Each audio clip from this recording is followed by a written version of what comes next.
सबसे पहले संक्षिप्त में आप अपने बारे में बताएंगे। जी, my name is Dr. Arpit Shukla. I am 41 years old and I have done my schooling from St. Aloysius School, Jabalpur, followed by my graduation in mechanical engineering from Khalsa Engineering College in the year 2006. After that, I joined in Career Launcher as faculty for aptitude and reasoning and was a communication skill trainer too. After working there for 1 year, I joined the Takshila Engineering College. It's a private engineering college in Jabalpur. And not for 1 year, from 2007 till now, I'm working there from last 15 years. I joined there as training and placement in charge, gradually promoted to training and placement officer, then taking care of the administration part. Now, currently, I'm working as director over here. In between my job, I have done my MTech in Industrial Engineering Management from RGPV University. Then I did my PhD in Mechanical Engineering from Moti University, Lakshmangarh, Sikar, that is in Rajasthan. Currently, I'm working as Director for Admissions and Counseling over here and taking care of the administrative part. आप मुझे बताएंगे जो ITI principal होता है उसका मुख्य कार्य क्या होता है? ITI की जो प्रिंसिपल होता है उनका मुख्य कार्य क्या होता है? देखिए, उनका मुख्य कार्य एडमिशन प्रोसेस को सबसे पहले स्मूथली कंडक्ट कराना होता है। उसके बाद में जब एडमिशंस हो जाते हैं तो बच्चों की क्लासेस कंडक्ट कराना, एकेडमिक्स का पार्ट ध्यान में रखना होता है। फिर इंडस्ट्रियल इंटरेक्शन कराना उनका एक बहुत इम्पोर्टेंट पार्ट होता है, जिसके बीच में उनको करिकुलम में प्रैक्टिकल्स वगैरह भी कराने रहते हैं। मगर एक आदर्श प्रिंसिपल के लिए जितना ज्यादा वो अपने बच्चों का इंटरेक्शन इंडस्ट्रीज में कराता रहेगा और इंडस्ट्री रेडी बनाएगा उनको टेक्नीशियंस को, वो उतना अच्छा रहेगा उनके लिए। उसके बाद में जो एग्जामिनेशन जो मैनेजमेंट का मेजर फंक्शन क्या है? मैनेजमेंट का मुख्य कार्य क्या होता है? मैनेजमेंट का मुख्य कार्य ये होता है कि जिन लोगों की जो भी कैपेबिलिटी है उसका ऑप्टिमम यूज किया जा सके, जिसमें जो कैलिबर है उस कैलिबर का पूरा उपयोग करते हुए उनसे उनका काम करें। आप मुझे बताएंगे असिस्टेंट डायरेक्टर की क्या कार्य होते हैं यहाँ पे? सर, असिस्टेंट डायरेक्टर जो ITI के होते हैं वो जबलपुर में एक यही मेरे गृह क्षेत्र में एक उनका ऑफिस है, डायरेक्टरेट ऑफ टेक्निकल एजुकेशन का। तो वहां पे बैठ के जो वो पॉलिसीज होती हैं या नए कोर्सेज जो लाने रहते हैं उसके बारे में लोग कोऑर्डिनेशन में रहते हैं प्रिंसिपल वाइस प्रिंसिपल लोगों के साथ में। सर, आपको एक नई योजना लानी है, ऐसी योजना होना चाहिए जो अभी तक ना आई हो ITI के क्षेत्र में, ऐसी कोई योजना ला सकते हैं आप? जी सर, ला सकते हैं। अभी जो सबसे ज्यादा चल रहा है थिंग्स ऑन इंटरनेट पे काम चल रहा है और ऑटोकैड पे काम चल रहा है, तो ऐसी योजनाएं लेके आएंगे जिसमें ये कोई योजना बनानी है। योजना में ये बना सकते हैं सर कि अभी जो न्यू एजुकेशन पॉलिसी के साथ क्लब करते हुए 12th के बाद में सीधे वोकेशनल कोर्स को जारी किया जाए, या 10th के बाद में ऐसी स्कीम लेके आ सकते हैं जिसमें आदमी ITI करता है और उसको 12th के बराबर मान्यता मिल जाती है, ताकि बच्चा 10th के बाद 12th ना करके सीधे ITI करे, उसको वोकेशनल की प्रैक्टिस भी हो जाएगी, ट्रेनिंग भी हो जाएगी और उसको 12th की मान्यता वाला पार्ट भी मिल जाएगा। ठीक है जी, आप मुझे बताएंगे आपकी हॉबी क्या है? सर, मेरी हॉबी ट्रैवलिंग है और मैं सर्टिफाइड गूगल लेवल 10 गाइड हूँ सर, जो दुनिया में सिर्फ 1300 लोग हैं पूरे वर्ल्ड में। ये हाल ही में प्रधानमंत्री कौन है? सर, प्रधानमंत्री वहाँ अभी भी राजशाही है सर, मगर प्रधानमंत्री होंगे सर, नाम नहीं पता सर। Thank you sir. कोई ठीक है, राजा के नाम बता दे वहाँ के। राजा क्वांग ले चू है सर वहाँ भूटान में। आप मुझे बताएं, अगर आपसे शॉर्ट में पूछा जाए कि भारत भूटान संबंध, तो किन किन मैं बताना चाहेंगे? सर, भारत भूटान संबंध बताना चाहूंगा मैं कि भूटान, अगर आज के देश में मैंने काफी देशों में ट्रेवल किया है और हर देश के लोगों के साथ बातचीत करके उनका भारत के प्रति जो व्यवहार रहता है उसको थोड़ा सा और वो किया, एनालाइज किया है, तो मुझे भूटान के लोग सबसे ज्यादा फ्रेंडली समझ में आए इंडिया के लिए सर।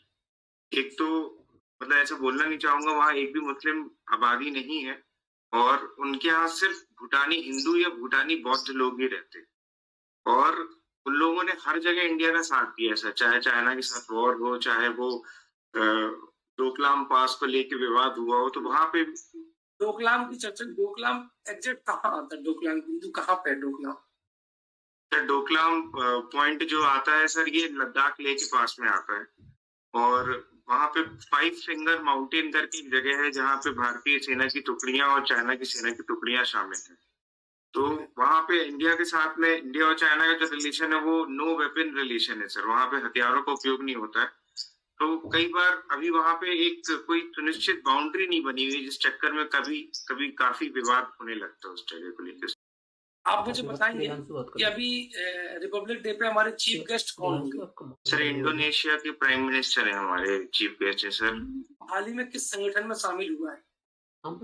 सर इंडोनेशिया भी ब्रिक्स में शामिल हुआ है। ब्रिक्स में कितने मेंबर होंगे? 40 हो गए। 40 में। इंडोनेशिया कौन से नंबर का है? सर ये अभी शामिल हुआ, इसी साल से शामिल हुआ, 40th ही है। मुझे बताएंगे कि अभी आने वाले समय में जो एक समझौता होना है अभी हमारा इसको लेकर, जल जो होता है हमारा पानी के बंटवारे को लेकर सर। हाँ, एक पानी के बंटवारे को लेकर तो है, जिसका हमारा पाकिस्तान से हुआ है ना, सिंधु नदी को लेकर किशनगंगा परियोजना है। तो किशनगंगा परियोजना कहाँ पे है ये बताएंगे आप मुझे? सर ये किशनगंगा परियोजना बांग्लादेश के साथ में होना चाहिए सर, क्योंकि पाकिस्तान की तरफ तो 5 ही नदियां, मुझे एग्जैक्टली नहीं पता, मगर पानी की संधि या तो नेपाल के साथ होती है या तो। आप अपनी 5 वीकनेस बताएंगे अर्पित जी। सर 5 वीकनेस, पहली वीकनेस तो मेरी ये है कि काफी परफेक्शनिस्ट बनने की कोशिश करता हूँ, जिस चक्कर में काफी चीजें छूट जाती हैं। दूसरा, कभी कभी काम करने के चक्कर में अपनी सेहत का ध्यान नहीं दे पाता हूँ, जैसे खाना हुआ या पानी हुआ, इससे कभी कभी मतलब कुछ हेल्थ इश्यूज हो जाते हैं। तीसरी वीकनेस ये मानूंगा सर मैं कि बहुत जल्दी लोगों को पूरा विश्वास कर लेता हूँ। जब तक सामने वाला धोखा नहीं देता है तब तक मैं उसको 100% विश्वास करके चलता हूँ कि ये मेरा साथ देगा। चौथी वीकनेस ये बोल सकता हूँ सर कि कभी कभी कुछ काम को टालने की भी सोच लेता हूँ कि इसको आज नहीं कल कर लेंगे, जो होता है सर। बस सर इतनी वीकनेस अभी। आपके अनुसार एक आईटीआई प्रिंसिपल में क्या गुण होने चाहिए? सर आईटीआई प्रिंसिपल में मैनेजरियल गुड भी बहुत ज्यादा इंपॉर्टेंट है। अपार्ट फ्रॉम टेक्निकल स्किल्स, उसको एक पूरे के पूरे कॉलेज को लेके चलना है, जिसमें अलग अलग कैटेगरी का स्टाफ होता है, जिसमें क्लास 2 क्लास 3 बच्चे, स्टूडेंट्स, छात्र नेता, हर तरह के पेरेंट्स, हर तरह के लोगों के साथ उसको डील करना पड़ता है। उसको ये भी देखना पड़ता है कि आईटीआई का प्रिंसिपल अच्छे से करिकुलम चला सके, वो टेक्नोलॉजी से बहुत फ्रेंडली हो, क्या रिसेंट ट्रेंड्स चल रहे हैं इंडस्ट्री में उसके बारे में उसको सारी जानकारी हो, उसको ये पता हो कि आने वाले भविष्य में आज से 2 साल बाद किस चीज में करियर अपॉर्चुनिटी आने वाली है, नई संधियां क्या होने वाली हैं, और नए कोर्सेज को वो इंट्रोड्यूस करा सके। उसमें ये भी काबिलियत होना चाहिए कि वो अपने टीचर्स को भी मोटिवेट करे ताकि वो नई स्किल्स को अपग्रेड कर सके, ताकि वो बच्चों को आगे पास ऑन कर सके। Sir good afternoon. Good afternoon sir. तो आपने अभी जो आईओटी का बात किया है, इंटरनेट ऑफ थिंग्स, इससे आप क्या समझते हैं? What is the use of the IoT? Is it a branch or is it a application? Sir internet का आजकल हर जगह उपयोग होने लगा है। चाहे अपन सबसे पहले बात करेंगे जो आजकल यूपीआई पेमेंट्स होने लगे हैं, जिसने पेमेंट चैनल ही इतना सुलभ इजी कर दिया है कि 5 रुपए 10 रुपए का भी ट्रांजेक्शन लोग यूपीआई से करने लगे। ये भी एक आईओटी का पार्ट होगा। उसके ज्यादा अगर यूथ में बात करी जाए तो सबसे ज्यादा लोगों को ओटीटी जो प्लेटफॉर्म यूज होने लगे हैं आजकल केबल टीवी को लेके, वो इंटरनेट ऑफ थिंग्स का बहुत अच्छा एग्जांपल है। तीसरा एग्जांपल बोलूंगा सर, स्मार्ट गैजेट्स आने लगे हैं, चाहे वो घड़ियां हो गई हो, एलेक्सा डिवाइसेज हो गई हो, गूगल डिवाइसेज हो गई हो, सीरी डिवाइसेज हो गई हो, ये भी आईओटी के पार्ट हो गए, जिसमें आप अपने ऑडियो कमांड्स को देके बहुत सारे प्रोग्राम्स रन कर सकते हो और उनको उपयोग कर सकते हो।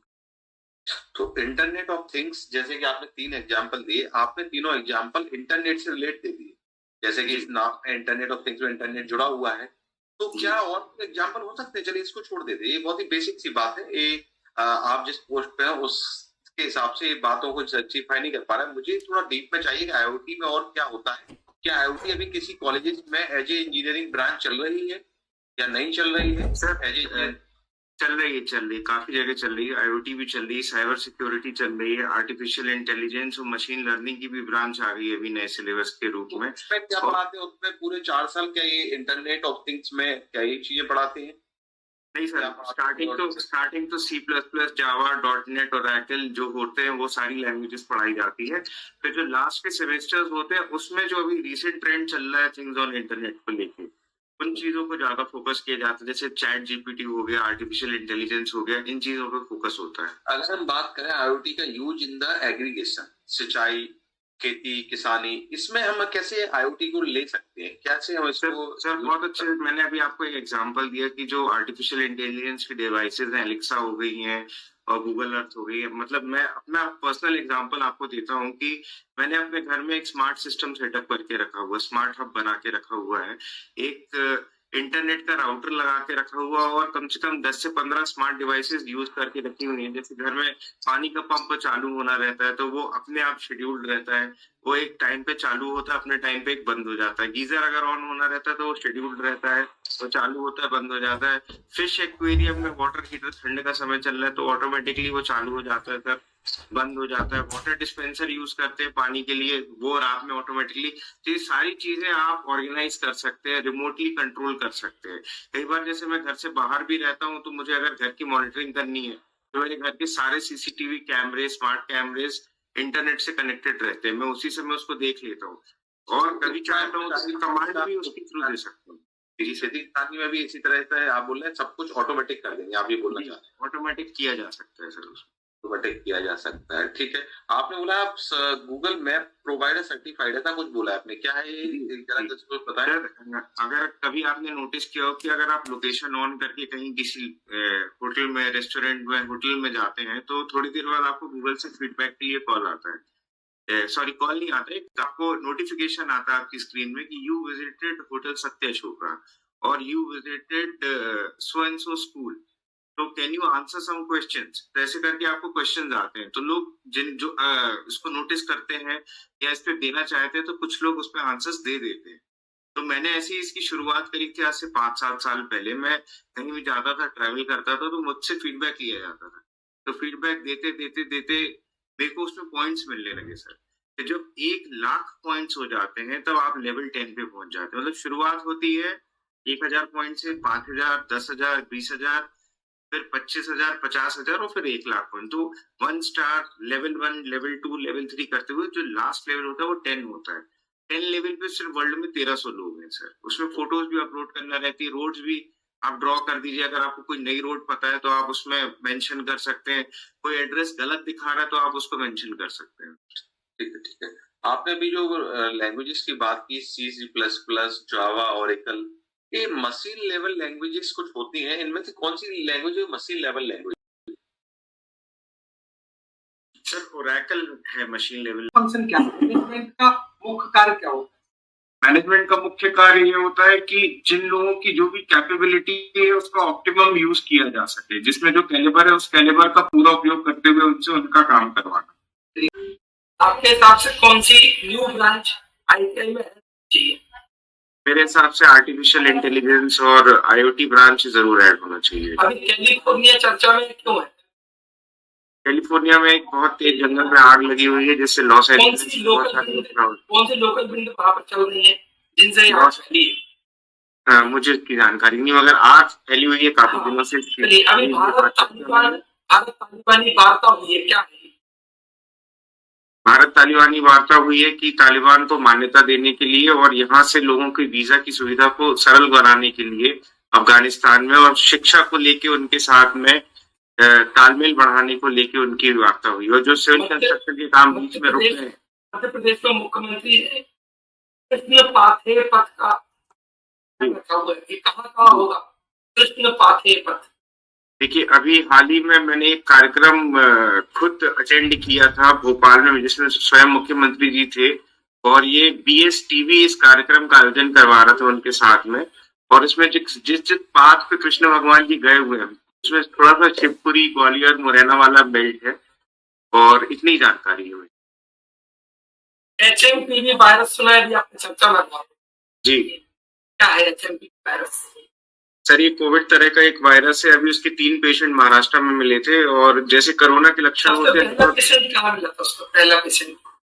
उसका पहला पेशेंट केरला में मिला। चलिए आप मुझे बताएं कि भारत 5 ट्रिलियन इकोनॉमी कब तक बन जाएगा? 2027 तक का लक्ष्य, अब देखिए वो कब तक उसको पूर्ण हो सकता है। शुक्ला जी मुझे बताइए, आप जो हमारी न्यू एजुकेशन पॉलिसी है जी 2020 वो लागू हो गई है क्या? नहीं सर, अभी लागू नहीं हुई है। कुछ स्टेट उसको लागू कर रहे हैं मगर अभी पूरी तरह से लागू नहीं हुई। मध्य प्रदेश में तो लागू नहीं हुई है। किन किन राज्यों में लागू हो गई है? सर दिल्ली और हरियाणा, यहाँ पे अभी शायद लागू कर दी गई है। ठीक है, आपका गृह जिला कौन सा है? जबलपुर। जबलपुर की कुछ 5 विशेषताएं बताइए। सर जबलपुर में बेड़ाघाट है, धुआंधार है, नर्मदा नदी का एक वाटरफॉल है जो काफी फेमस है। उसके बाद में जबलपुर में हाई कोर्ट है मध्य प्रदेश का। उसके बाद जबलपुर में एक डुमना नेचर पार्क करके जगह है जो एशिया का सबसे बड़ा अर्बन फॉरेस्ट है। उसके बाद मदन महल का किला है रानी दुर्गावती का। एक बैलेंस रॉक करके 2 चट्टाने हैं जो काफी सालों से जुड़ी हुई हैं, जो भूकंप से भी नहीं गिरी थी। उसके अलावा काफी यहाँ पे तालाब हैं, करीब 52 तालाब हैं जो बहुत फेमस हैं। 5 मध्य प्रदेश की कुछ 5 नदियों के नाम बताइए जिनके बारे में आप जानते हैं। नर्मदा नदी, सोन नदी, तवा नदी और चंबल। चंबल भी बॉर्डर से ही गुजरती है। इसके अलावा हिरन नदी है। हिरन नदी, ठीक। नदियों का क्या महत्व होता है किसी भी जगह के लिए? सर कोई भी जो पुराना शहर होता है वो आप देखेंगे तो नदी के किनारे ही बसता है। जो भी आबादी होती है वो नदी के किनारे ही है। चाहे वाराणसी को देखा जाए, चाहे सिंधु घाटी को देखा जाए, चाहे नर्मदा नदी के किनारे बसे जबलपुर, होशंगाबाद या इससे जुड़े शहरों को देखा जाए। और इंडस्ट्रीज भी ज्यादातर पानी की जहाँ बहुतायत होती है वहीं पे ही अपने आप को स्टैब्लिश करती है। आपने बताया कि एआई को ऐड करना चाहिए ब्रांच के रूप में, तो आप रियल लाइफ एप्लीकेशन बता सकते हो एआई का? सर रियल लाइफ एप्लीकेशन में चैट जीपीटी यूज करता हूँ अपने बच्चों को पढ़ाने के लिए, प्रेजेंटेशन बनाने के लिए, काफी हेल्पफुल होता है।